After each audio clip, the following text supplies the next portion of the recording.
Hello, hello, hello. It's not a prog review. It's not. I don't.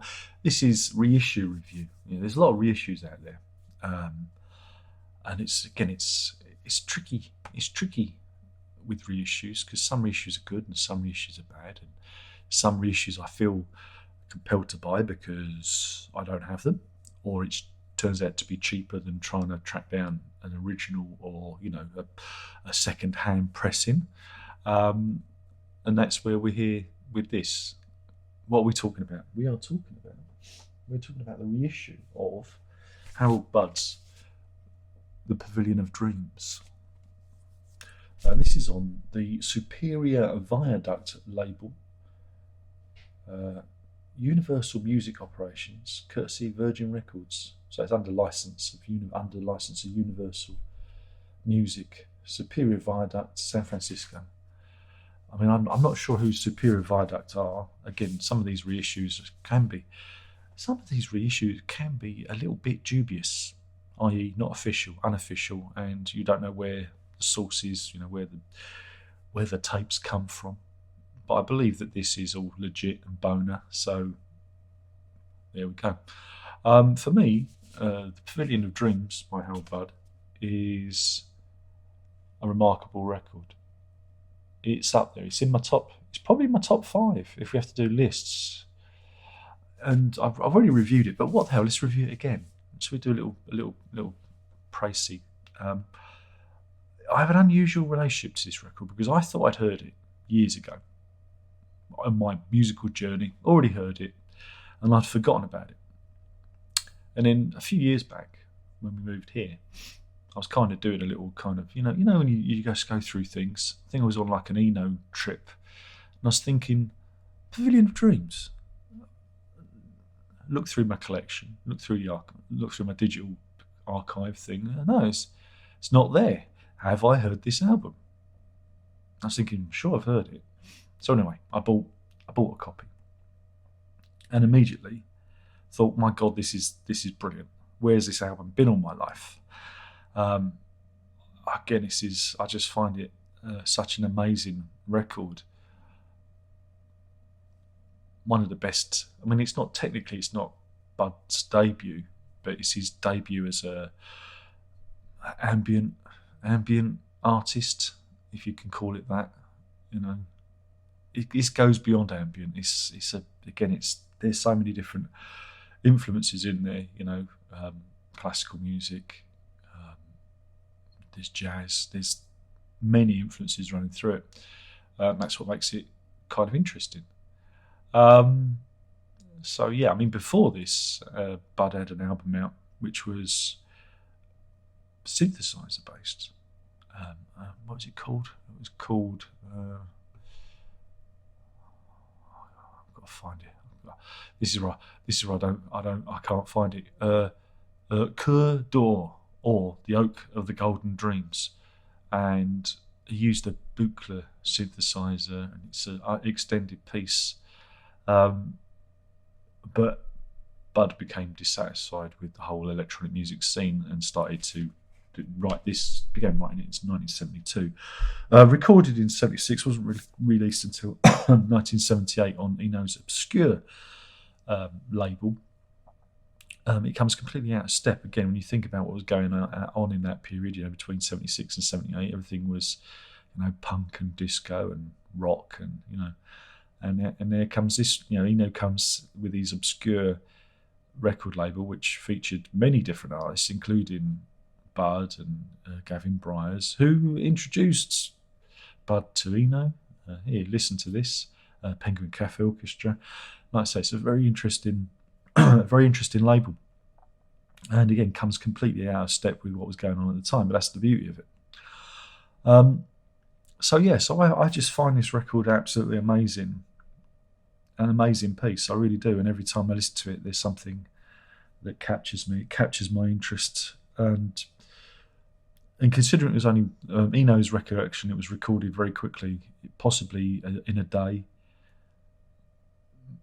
Maybe two with like mixing and fixing things, but it was a very fast, and you can hear it because it has a very organic a very organic feel to it. And I don't know. There's magic. There's magic on the record. Again, not everyone's going to like it. Again, if you're a fan of the new Marillion album, you're totally not going to get this. Ow. But anyway, there have been a couple of pressings of this over the years. There's of course the original Obscure album, which the artwork here replicates. This was the original artwork that you would have found on that Obscure label. And then there's the version I got, which was the EG. I think there's also a black cover. It's black with this artwork, but this is the EG Records edition from 1981, which is in a bag and everything, because a lot of those works from the Obscure catalogue came over to EG. I guess when Eno signed over to them. So yeah, and this is my introduction. So let's have a little looky of this new one. As you can see, it's good old cardstock, nothing, I guess this replicates the original album artwork, I imagine. But there's more. Oh, there's always more. The vinyl itself is here. I kept the hype sticker. I always put the hype stickers on the inner bag. That's what I do. It's my thing.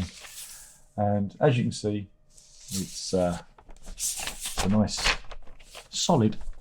Let's see if there's any wobble to it, shall we? Let's see. A little bit of wobble, but it's not. This doesn't feel like 180 gram. It's probably maybe 140 possibly. Yeah. I have to get my scales out. But in terms of the pressing, it's very clean. It's very good. I liked it. It sounded good, and it's nice to have a nice, clean, fresh pressing rather than somebody else's second-hand one. Yeah, sometimes it can be clicky, poppy, crackly. But you also get a nice little essay written by Geeta Dayal about the making of the record and giving you a little bit of history. The only problem is it's going to get crumpled. This could have been harder cardstock, and lack of a download code. Really, in this day and age, there should be a digital option for those of us who wants to listen to this on the move. On our devices, on our mobile phones and whatnot. That's the only thing I don't like now, is it doesn't cost anything to provide a digital version. I wasn't going to buy this, and then you know what it's like. I looked around and started seeing it's just selling out. It's like, oh, people are buying this. Is it going to be a limited release? And I'm not saying you should rush out and buy a copy.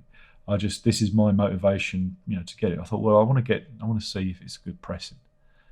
Gives me something to talk about. Not anyone's interested. So I picked up a copy. I imagine, again, it's been a long time. I'm just going to look on eBay. I'll put a link in eBay if you want. Bud.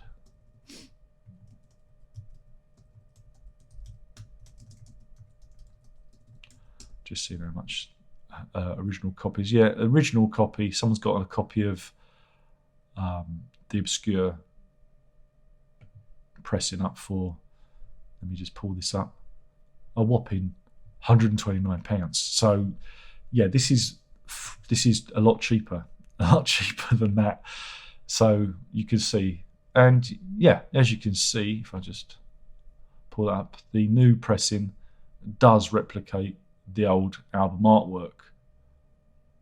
So there you go, because it's different obviously different on the EG pressing version. So yeah, to get a copy of the Obscure version is expensive. Crikey!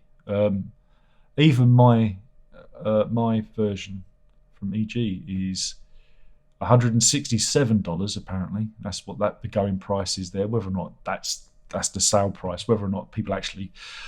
So there's your point. If you want to get a copy, get this, because this is considerably cheaper. It's about 24 quid ish, maybe higher, 24 and above. Shop around. So yeah, if you're looking for a nice clean copy that isn't going to break the bank, this is the one to get. So gets a recommendation. Okay. I feel, I feel a little bit foolish. But if I wanted to sell my EG copy, I could make a pretty penny. But I don't know if I will, because So yeah, that's the problem. Is it is quite hard to get hold of these pressings now. The original pressings, they're just not there, because these were, I guess, back in the day, they weren't big sellers. They were kind of limited. They were kind of cult. It's a cult classic. And that's what I'm here for. I'm here to really say, hey, have you checked this out? This is what this is for. Again, this is not for everyone. If you like the works of Eno and the sphere of influence he has, those artists in that sphere, well worth picking up. If you want to know what makes me tick, then and you go, well, what does Darren like? Then this is definitely an album I think you should listen if you want to understand, what I think. This is soul music for me. It feeds me. And it's a truly great record. I mean, crikey, even the CD version, somebody wants 76 quid for it in America. That's bonkers. So yeah, that's something for you to consider. Thanks for watching. I'll see what I can do. I'll put some links in the description for those who are interested. I've been talking about Harold Budd's Pavilion of Dreams, but also the new pressing. So I don't know. That'd make a good thumbnail, wouldn't it? But yeah, a great record, and I really like the new pressing. The new pressing passes my approval. Thank you for watching. There's not much else left to say other than prog on, or let's do something for the ambient. Be more ambient. That's not a very good catchphrase, is it? And that's it. Thanks for watching. Ta-da.